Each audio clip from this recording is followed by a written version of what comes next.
కూటమి ప్రభుత్వం చేస్తున్న మోసాలను ప్రజల్లోకి తీసుకెళ్లాలని వైఎస్ఆర్సీపీ కార్యకర్తలకు మాజీ ఎమ్మెల్యే కిలివేటి సంజీవయ్య పిలుపునిచ్చారు. పెళ్లకూరు మండలంలో జరిగిన బాబు షూరిటీ మోసం గ్యారంటీ పేరుతో వైసీపీ కార్యకర్తలు నాయకులతో జరిగిన సమావేశంలో ఆయన పాల్గొని మాట్లాడారు.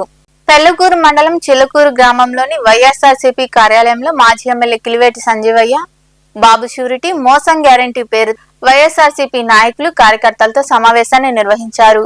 ఈ సందర్భంగా సంజీవయ్య మాట్లాడుతూ కూటమి ప్రభుత్వం ఎన్నికల ముందు ప్రజలకు ఇచ్చిన మేనిఫెస్టోను గాలికి వదిలేసి చంద్రబాబు నాయుడు ఇష్టానుసారంగా రాష్ట్రాన్ని పాలిస్తున్నారని, ఆయన కుమారుడు రాష్ట్రంలో విద్యాశాఖ మంత్రిగా కొనసాగుతూ రెడ్ బుక్ రాజ్యాంగాన్ని కొనసాగిస్తున్నారని, కూటమి ప్రభుత్వం ఏర్పడి 14 నెలలు కావస్తున్నా ఇప్పటి వరకు ఒక పథకాన్ని కూడా అమలు పరచకపోగా వైసీపీ ప్రభుత్వాన్ని కార్యకర్తలను విమర్శిస్తూ వారిపై అక్రమ కేసులను బనాయిస్తున్నారని విమర్శించారు. భవిష్యత్తు గ్యారంటీ అని చెప్పారు.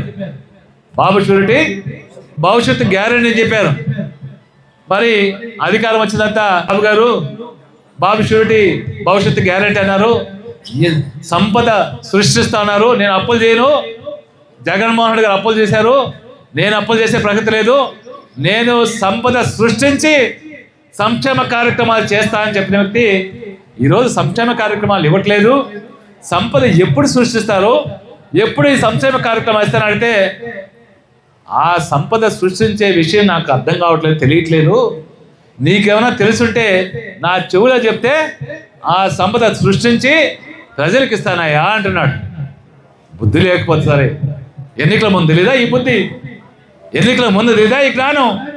సంపద సృష్టిస్తారని, ప్రజలకి మేలు చేస్తానని చెప్పి ఈరోజు మరి ఈ విధంగా మాట్లాడుతున్నామంటే ఇంతకన్నా నీతి మాలిన వ్యవహారం ఇంకోటి ఉందని ఈ సందర్భంగా తెలియజేస్తాను. అందుకనే ప్రజలు మోసపోయారు. చంద్రబాబు నాయుడు గారి యొక్క సూపర్ 6, సూపర్ 7 ద్వారా ప్రజలు మోసపోయారు. మరి చంద్రబాబు నాయుడు గారి సూపర్ 6కి మనం అనుకున్నాం అప్పుడు ఏమని, ఆయన చెప్పిన 6 కార్యక్రమాలు కావాలి. ఆ సూపర్ 6 అర్థమే మారిపోయింది. ఈ ప్రభుత్వంలో ఆ సూపర్ 6 యొక్క అర్థమే మారిపోయింది. ఆ సూపర్ 6 అంటే మొదటిగా అవినీతి, రెండోది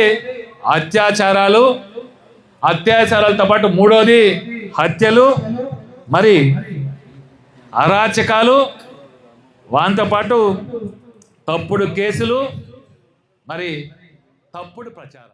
ఈ కార్యక్రమంలో వైఎస్ఆర్సీపీ రాష్ట్ర కార్యదర్శి Kamireddy Satyanarayana Reddy, MPP Polamreddy Shekar Reddy, ZPTC Priscilla, YSRCP మండల అధ్యక్షుడు ఓబు వెంకటరత్నం, మద్దాలి సోమశేఖర్ రెడ్డి, చంద్రయ్య నాయుడు, హరిబాబు రెడ్డి, వినోద్ రెడ్డి, రఘునాయుడు తదితరులు పాల్గొన్నారు.